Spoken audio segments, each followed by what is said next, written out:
Hello, welcome to the She Self-Invested podcast. I'm your host, Ladisha, a confidence and mindset coach, helping women invest into their self-image in and outside of relationships.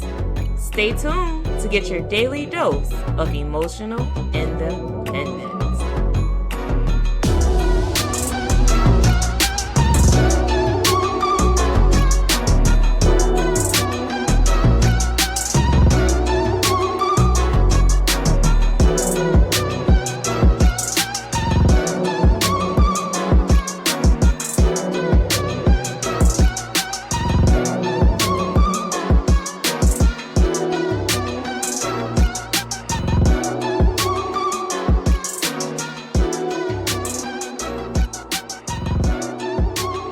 Hello, ladies. Welcome back to the She Self-Invested podcast. I'm your host, Ladisha, and I'm excited for today's episode because in honor of Women's History Month, we have our very first guest on the She Self-Invested podcast. She is a female entrepreneur.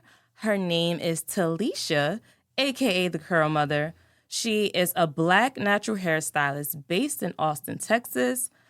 Her business have been there for over a year, and it has been booming. She relocated from New Orleans and have been in the industry for 10 years. Welcome, Telecia. Hey, you guys. I am so excited to be here on the She Self-Invested podcast today. I have so much to share with you in so little time, but I really hope that you all stick around and, just give it a listen. I love it. Okay, great. So before we get started, I would love to know your favorite quote and how does it apply to your life? So my favorite quote is one of the quotes that I have tattooed on me. I am a girl of many quotes. It's just kind of how I live my life, right? And so the one I have is stay fearless and inspired. I got that tattoo because I always wanted that reminder that no matter what, you just stay fearless and inspired and you will be able to achieve anything in life. Oh my gosh. I love that. When you say staying fearless, do you mean like taking risks? Like, Yes. do you feel like you've taken a lot of risks in your life? Yes, I am a risk taker. I do things and people look at me like, that girl is crazy, but that's just always how I've been. As a child, I've just always been a risk taker. I've always been on the edge. Like, I've always been different, never fit into any box. Ooh, so, I love that. I spent most of my life outside of the box. And staying fearless, fear can live inside of you and control you and make you believe that you aren't able to achieve certain things. But if you're fearless, then you have less of that feeling inside of you. And then you know that you can do whatever you put your mind to, Exactly. Spoken like a real self-invested woman, by the way. Come on, you got to invest in yourself. Or who else will? Exactly. I love that. Okay, great. So one thing that I think is crazy about us both is that we're both from New Orleans and we migrated to Austin, Texas. So tell us a little bit about how was it growing up in New Orleans, and did that play a role on who you became?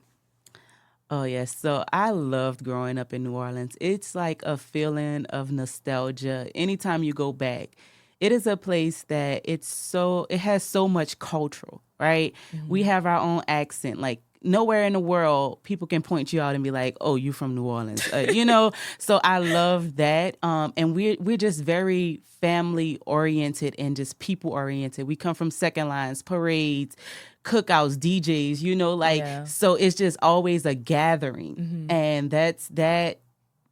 In my salon and in my shop, I always wanted to feel like home, like a gathering. Right. So I believe that growing up with that type of culture helped me be able to give people an experience when they see me because Wow. it's an experience growing up in New Orleans. You know, not everybody can walk down the street and go to a parade and hear a marching band, or wake up on a Sunday and they burling crawfish, and you know, it's just like it's nowhere in the world like New Orleans, and so it's also nowhere in the world like vibes. Okay, great. So you told us a lot about the city, and I do agree. People will know where you from. Like they will hear that accent clean. Like, oh, you from NOLA? Yes, yes. And I do believe that our culture is very unique. It's so unique that people try to, copy it. But Mm-hmm. it's cool that you brought that New Orleans vibe to your business and to your shop, and it helped you kind of like become who you are in a sense. And I'm also Yes. happy that you're not ashamed of where you're from Oh yeah, as no, well. no. No matter where I've been in life, I've been to New York Fashion Week. I've been Yes. to Essence Fashion Week. Like I've done a lot, and I remember one time when I was going to the training for my New York Fashion Week, and I made a statement. I was hanging out with maybe like three other white girls, because there, of course, there wasn't many people that looked like me. Yeah. It was me and one other black guy, and that was it. That was Mm-hmm. in this group of trainees. And so we were out on the beach, and we were all just like kind of like saying stuff on the beach, just kind of like speaking to nature or whatever. And I remember I said, I do this for people, for little girls who look like me, Oh so that one wow. day they'll know that they can reach this level of success too. And although I'm not where I want to be, but for where I come from, the St. Thomas Projects, there's not many people that been in the places that I've been, right? So Wow. I will never forget where I come from, because it did make me who I am today. And that is the reason why I grind so hard and I Mm, strive so hard, because I'm still breaking through barriers, right? right. And one day I want it to be easier for little girls who look like me to be able to be on big stages and be lead stylists in New York Fashion Week and be lead stylists on these magazine covers, because we can do it too. Like, we can do it. Wow. Oh my gosh. New York Fashion Week. That is huge. Would you mind telling us like how that experience went for you? And because you mentioned that you want little girls that look like you to be inspired and feel like, oh, I can do this. Like I can be the lead stylist at New York Fashion Week. So how did you get that opportunity? How did it go? We want all the details. Let's do it. Okay, I'm gonna make this as short as I possibly can, because that's Okay. how fast it all happened, right? So the way I went to New York Fashion Week, this is how it works, right? So at the time, I was the educator. I was the shop educator at a blow dry bar. And while I was there, I was also really good at selling products, because that's just naturally who I am. I'm just that type of person, right? So I was doing really good in sales. I had bought the business from a 0% rate to a 100% rate on Wow. product sales. They even won an award that year, What? right? That's amazing. Yes. But at that moment when they won that award, my name wasn't on it, and that kind of like made me feel something, because I know how much work I put into selling those products. But at the end of the day, I wouldn't get the recognition, right? But that's just how business works, right? So through this company, there was a brand. I'm not going to say any names, just because I'm not going to say any names. But through the brand, you can pay, right, to go to a training, and in this training, they teach you the styles you would need to learn to work New York Fashion Week. So I went off to the training in San Diego, and it was amazing. I really learned a lot. But thinking back now, I noticed that they had no training on what to do if the model didn't have straight hair, What? right? It never came up. So when we go through the training, it was about 2 days, maybe 8 hours a day. And then once you do that, you can go to New York Fashion Week with them. So I go to New York Fashion Week, and we're in there, and it's like tons of stylists. We're back to back. It's just like high energy. You get up early in the morning and you're ready to go, right? And so for me, I was like, I'm so ready to show them like what I've been working so hard for, because before I specialized in natural hair, I worked in white hair salons and I did straight hair. So that's what I believed would lead me to success, right? I had it all wrong. That's okay though. That's what life do. It teaches us things and it humbles us. So I get there and I'm ready to show them like this black girl can do these white people hair, this straight hair. I'ma slay it. And they're like, who can do naturally curly hair? And literally, I was the only one with my hand up. What? Oh the my only God. stylist with my hand up out of, it had to be at least 50 stylists in total in there. I was the only one with my hand up. So they're like, okay, send all the black models to her, right? And I'm like, okay, well, what do y'all want me to do? Because for the white models, they have looks and they have the products they want you to use, what tools they want you to use. They have, it's so specific down to the T. But they told me, we don't know. Do what you want. What? So I was like, wow, this is really bad. Like, I didn't know it was this bad. It's really bad. So good thing I knew how to do natural hair, right? Because these people was left in my hands. So once I started doing it, some of the other stylists, they saw what I was doing and they like, oh, maybe it's not that hard. So they kind of wanted to start playing around and getting their hands in it or whatever. But that moment literally changed my life. Like, for real. I would not be sitting here today talking to you if I did not go to New York Fashion Week and realize that it was such a shortage in the industry, right? So I came home. I was the shop educator. I put in my 2 weeks notice. I found a natural hair salon in New Orleans. I started working there and I worked there for about a year. That came to an end because the pandemic and like my life just changed. I had a baby. I needed to do things differently. So I ended up branching out on my own, doing boot rent. And it went so well. People just loved me and like my business was doing great. And so then I opened up a 3-chair salon. But shortly after I opened up that 3-chair salon, even though it was a short time, it was still very monumental in my life and it was still important to me. And I still feel like I was able to have my dream salon in a way, right? So that happened. I got my salon. A few months later, it flooded and we decided not to go back home. And that's how we ended up here in Austin, Texas, and how we have Vibes ATX. What? Yes. That story, oh my gosh, talk about inspirational. And the quote that you said earlier about being fearless. Yes. What if you had not raised your hand, right? Yeah. You would have missed out on an opportunity to show your skills, one. Two, would there even be a Vibes? You know? No. Like, that's insane. No. That is insane. Yes.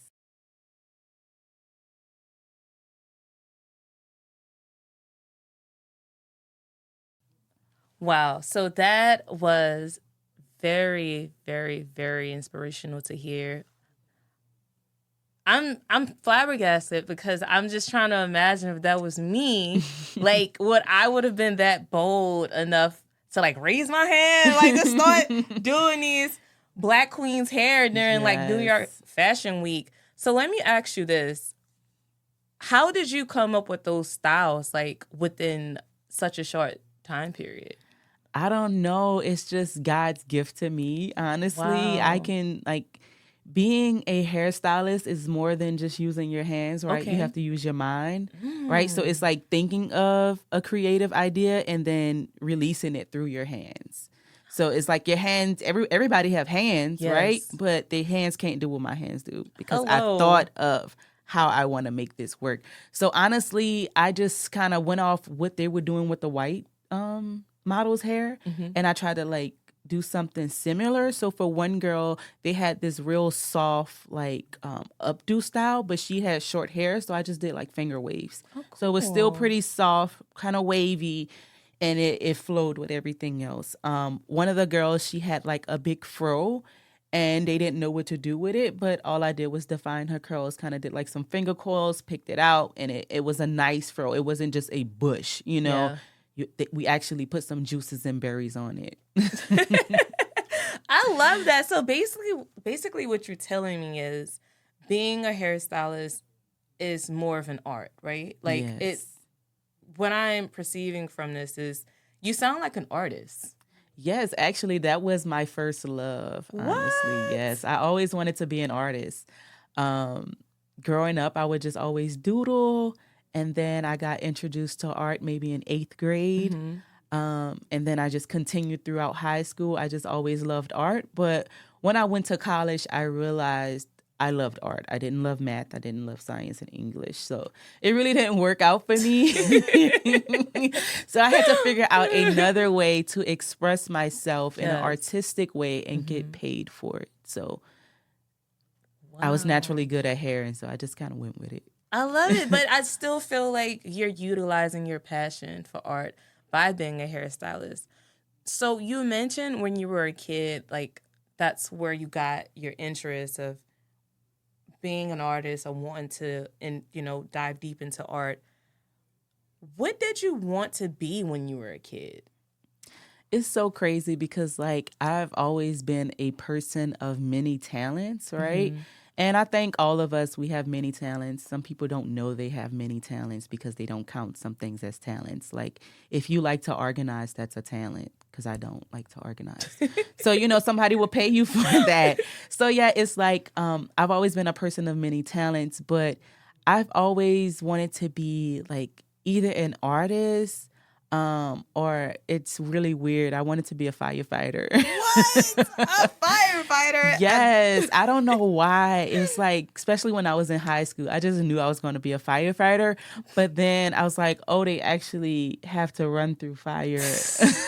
I just thought it was fun to slide down poles. I don't know. Okay. Okay. No comment on that.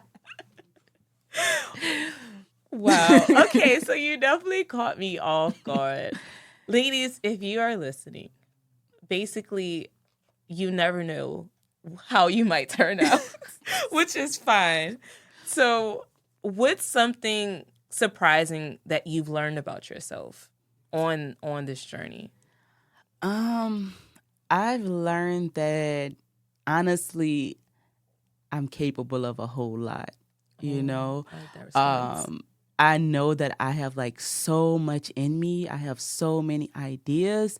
Um, but I've learned that when you have so many ideas and you have so many options, you have to be dedicated and disciplined, right? Yeah. So that's what I've been working on right now in my life is being dedicated and disciplined because I have to like stick to something because my mind just it goes and goes and goes and I'm like I want to open up a school, I want to do this, I want to start a nonprofit, I want to go to foster care, like I want to do so much, but I'm only one person, but I know one day I will be like an octopus and I'll have like all these arms and so many things, but you have to be disciplined. So I learned that I am very capable. I've learned that about myself. Like I've always believed in myself, but now I'm on a different level of belief, right? Like you have to really believe in yourself when you want to like when other people are dependent on you too, right? That like is so true. Being a mom and a wife,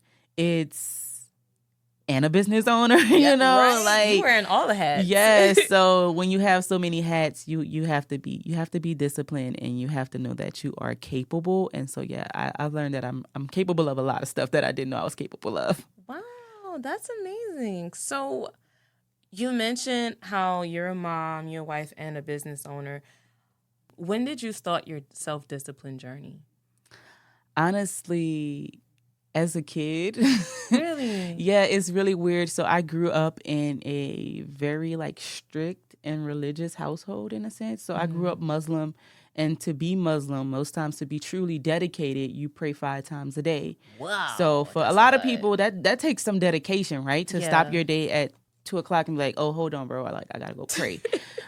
So just growing up, watching that kind of faith through my mom and my stepdad, that kind of taught me that being dedicated to something and disciplined, because you have to be disciplined to do that. And I've watched them be disciplined, like fasting, like waking up early in the morning, eating your first meal and not eating again to the sunset. Like that's discipline.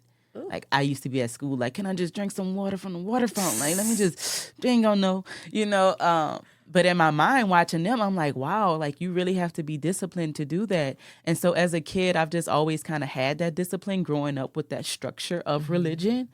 And I don't know, like I've always been that kid that you give me $20, I'm gonna hold it for like 20 weeks. Like that was me. Like that's just who I've always been. But I think growing up in a strict and kind of like a religious household, with religion, you get these set of rules that requires you to be disciplined. So growing up and somebody telling you, oh, you can't eat pork, and you know, you watching everybody around you eat pig lips and stuff, and you're like, I can't have that, you know, I can't have that. So it's that at a young age I had to learn to be disciplined. So that's kind of what helped me, I guess, now in my adult life. Wow, that's amazing. Who would have known, like, just by you, like, growing up and told, like, what you can't do, and you chose to follow that, and now it's helped you become a business owner, I'm assuming. Yeah, in a sense, because you have to have that, like I said, you have to have discipline to do anything on your own, right? Because so true. you are in charge of you and you are accountable for you, right? You don't have anyone over you telling you, hey, today is product day. You need to go and get the inventory. Like, no one's telling you that. So you have to be disciplined enough to make sure you're checking everything, crossing all your T's, dotting your I's. Like, it literally is all on you. Even when you get help, when you hire help, it's still on you to hire that help, right? Like, Right. You have to be the one to hire the help, and then you still have to be in charge of them and telling them what to do and how to do it, right? Which requires discipline, which was something that I kind of struggled with in the beginning of my, like, opening up my salon and having employees. I realized, like, dang, like everybody isn't built like me. Everybody doesn't have the work ethic like me. Everybody doesn't have the discipline like me, right? So it's like you're trying to teach this to other people, and that requires a lot out of you. So that is true. I do believe that if you are starting any form of business or side hustle, whatever you might call it, you do need some form of discipline.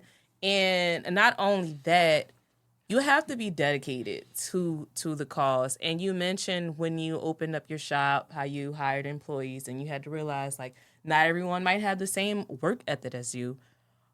I want to know, when did you know that you wanted to pursue your own hair salon? Because I'm pretty sure that came with a lot. So, like, when did you decide, like, I'm doing this? Okay, so it was probably about when I was maybe like 15 or 16. So, like, I've always been just natural at hair. Like, I started braiding hair maybe like 9 years old. I've been combing my own hair since I was in the 3rd grade. Started doing my own relaxers when I was maybe like 10. So wow, I've always colored my hair, cut my hair. I actually grew up in a hair salon. My auntie had a hair salon, and in her hair salon, one of my other aunties had like a little boutique selling clothes, and then so we would always be in the shop, and so that kind of, I guess, sparked like, oh, like, okay, this is a way of life, like somebody can do this and actually pay their rent and like live a life or whatever. So that kind of always kind of sparked it in me, growing up in a salon and seeing it, how it work and run, and just always being in there. And then when I was about 16, I would like draw these pictures of how I wanted my salon to look. Oh, so I had like the whole layout going on, and like I wanted the boutique and like all this good stuff in there. So I would say probably when I was 16, I started having the idea. And like anything, once the seed is put in your head, it just start growing and growing and growing. So the more I started to do hair, and then I went to cosmetology school, and then I just kept going. 10 years in, in between that time, I was like, hey, like, I guess it was the moment I started going into other people places and I wanted to change things about it, right? Ooh. So I'm like, I would add this. Or we should have plants in here. Or we should play this type of music. It was at that moment, I guess, I kind of knew, like, you should have your own space. Right. Yeah, but I would say just growing up in it, and when I was 16 and I drew out that layout, I guess that's when I knew that one day it would happen, but I just didn't know when and how I was going to do it. And honestly, for a while, I put that in the back, What? because, sometimes when your dreams are so big and you share them with people who dreams aren't as big, they make you seem like it's impossible. So it's funny because when I told you that I always wanted to be an artist. Yeah. I've always drawn and painted, and that's what my mom and my stepdad thought I would go to school for. And when I told them I was going to hair school, they was like, "What?"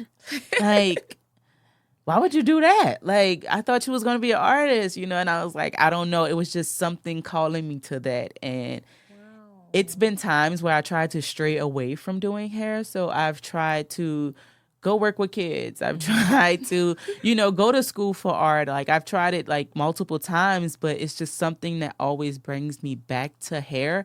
And so that's why I'm just trying to stay discipline and listen to God and where he's guiding me in a sense, because it's like it's been so many times I just tried to stop doing hair because it requires a lot out of you, because it's more than just hair, right? You have people coming to you who have lost their hair. You have people coming to you who have scalp issues. You have people coming to you who have mental health issues, right?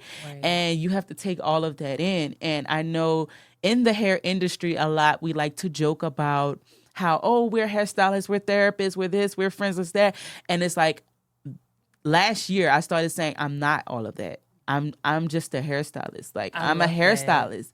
I'm not your therapist. I'm not, like, if I gain a friendship through this, that's cool. But I can't be friends with every single person that sit in my chair because I might treat you nice, right?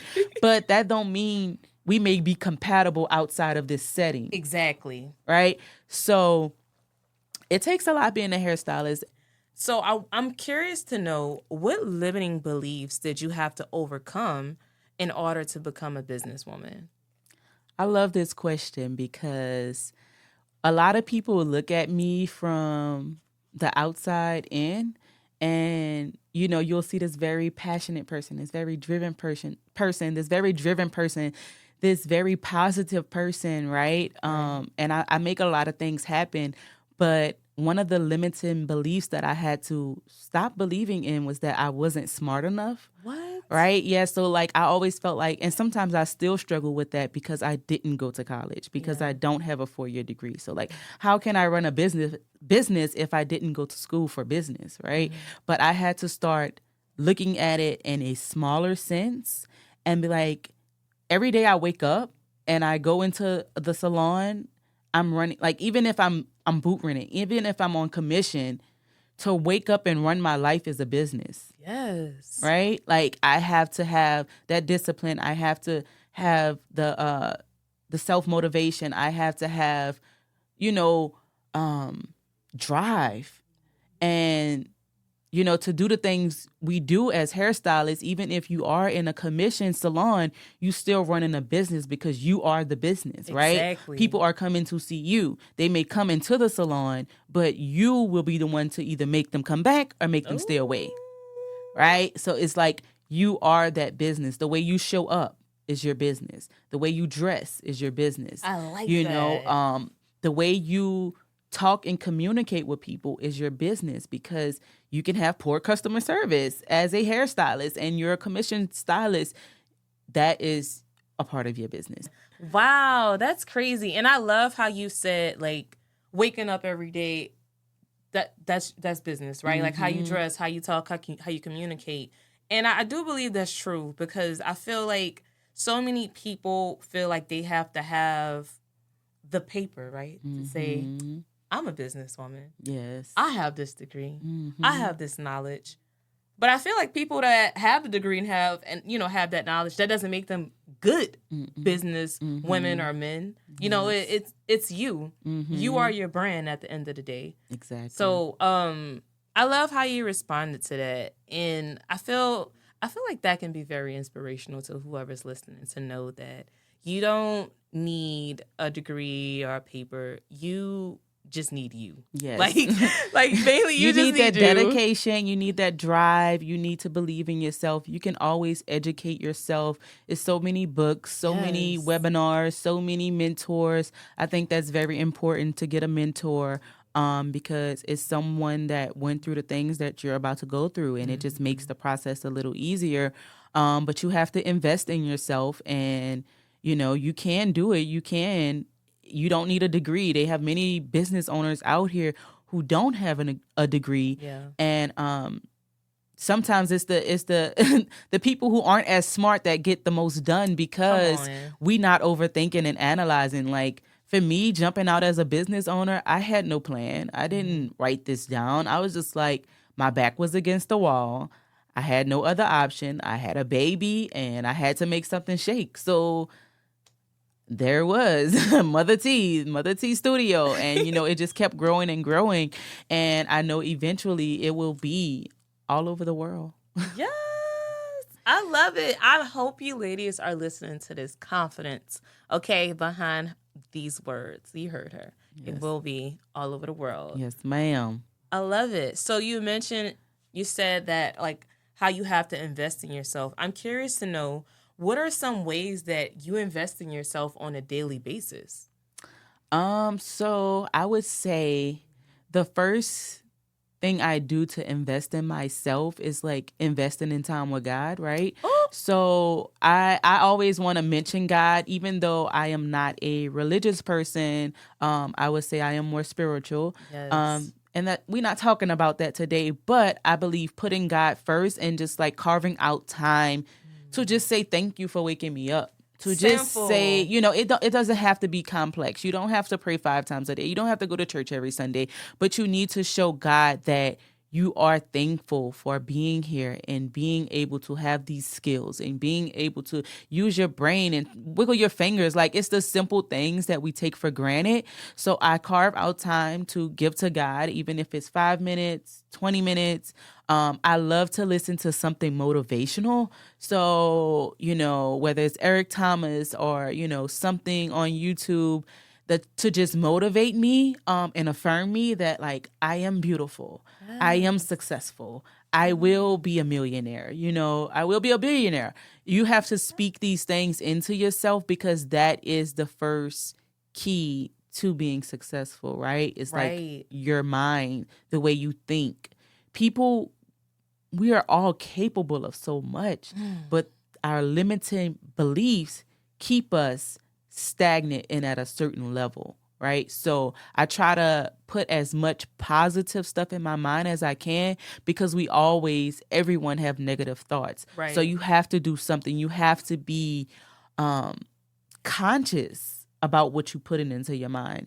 And that's something that I had to do. I had to be conscious of what I was doing with my time and what I was putting into my mind. So I used to listen to a whole lot of rap music and all that stuff, but now I just try to listen to very mellow music, stuff to keep me calm, and just like investing in my brain. That is the key. I just try to get as much knowledge, as much motivation, as much affirmations as I need, because I know when I step out into the world, I need that type of armor.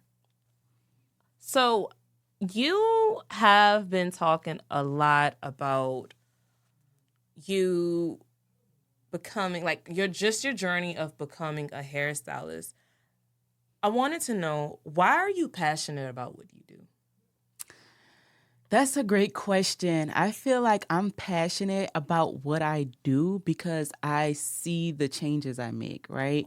Like, it's something that I can actually see that I'm making a change. It's like watching a flower grow. You're going to really protect and try to care for that flower once you see it's growing. And that's how I feel when someone comes to me and they're having hair or scalp issues, and I'm able to, in months, see changes in their hair. Like, I've had clients who had health issues and they lost all their hair, and seeing that, it hurt me too, because I had put so much into her hair and it was so beautiful, and I know how much it meant to her. So it's like I'm passionate because I know that I have a part to play in people's lives and how they feel about themselves, whether it's their mood or their confidence. I know that being a hairstylist and the way I treat people will go so far. Like my name is being talked about everywhere, like Oh, I love people that. find me because I'm passionate about what I do. And when you're passionate about something, it shows, right? Because they have some people who do hair just for money and they have some people who do hair because it's their calling. Yes. Yeah. Oh, I love that you said there are some people who do hair for money and there have others that do it because it's their calling. Just like you mentioned earlier how you would try to run away like from being a hairstylist, right? You work with kids and you always came back, right? So Yes. would you say that being a hairstylist is your calling? I would say at this moment in my life, I believe so, because even if I know I can't be a hairstylist for the next 50 years, Yeah. but being a hairstylist is going to help me get into other positions and get into other doors and get other opportunities so that one day the life that I envision in my head, it will be because I started as a hairstylist. What? I love it. And I love that it seemed like you've been like a visionary, like your whole life, like how you said when you were 16, you would imagine like where your boots would be set up at and like that is so crazy and it all just came into fruition. I cannot talk right now. To wrap this up, I feel like I have learned so much about you and your business and like how you became the curl mother. And I would love to know, how do you want to be remembered? Oh, that's a good question, right? Like I want to be remembered as someone who shook up the industry. Oh, Right? oh, Like that's a powerful I want to response. be remembered as someone who knocked down doors for other people to walk through.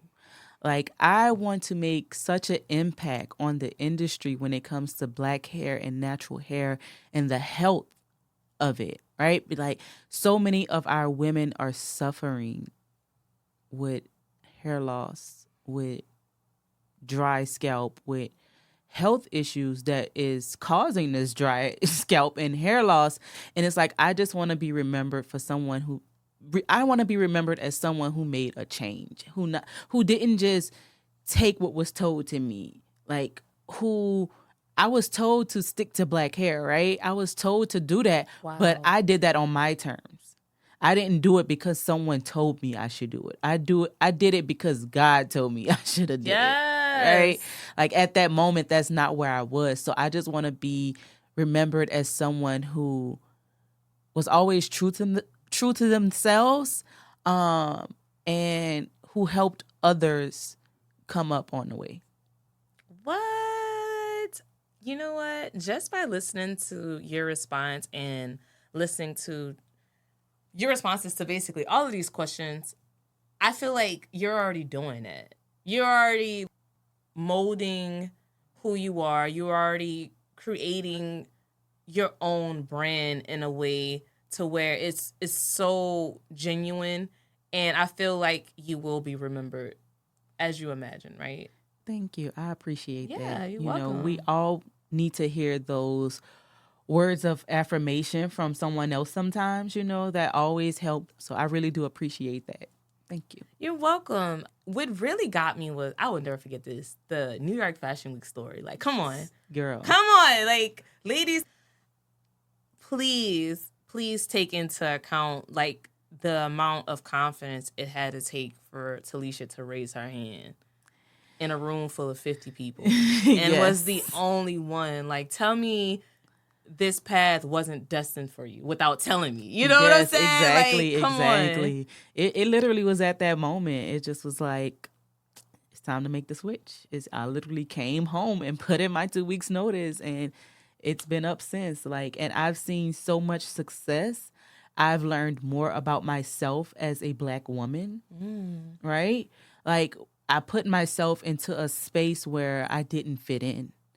And sometimes it's not about fitting in, right? I told you that I've always been outside the box. So I was doing something outside the box, but then I started to feel like a outsider. Oh, wow. Right? So then I had to reevaluate, what my vision and measurement of success was, and not what other people thought success was.